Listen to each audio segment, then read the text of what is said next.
बल्कि वक्त माना कमाई का फायदा उठाते हुए कि उन्होंने वो थोड़ा सा दुखती रग पे मेरे हाथ रख दिया कि मेरे शहर का हर एक बंदा भेस वटाई फिरदा है। मेरे शहर का हर एक बंदा भेस वटाई फिरदा है, अपने चेहरे उत्ते झूठा खौल सजाई फिरदा है ते सप्पां कोलों वध जहरीले लोकी मेरी बस्ती दे।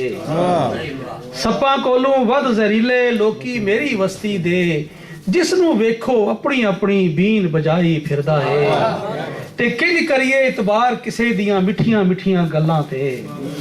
किंज करिए इतबार किसे दियां मिठियां मिठियां गल्लां ते, जिसनू वेखो अपनी कच्छे छुरी लुकाई फिरदा है ते हर बंदा बुखल दी अग विच सड़दा जलदा रहिंदा है।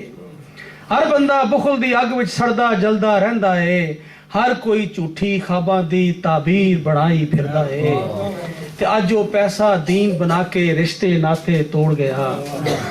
अज वो पैसा दीन बना के रिश्ते नाते तोड़ गया, लालच दे जहर दा टीका आप चढ़ाई फिरदा है ते मकता है अल्लाह दा ना सुन लो लोको गल पते दी कहंदा है, अमजद अपने शेरां दे विच मत सिखाई फिरदा है। बहुत शुक्रिया।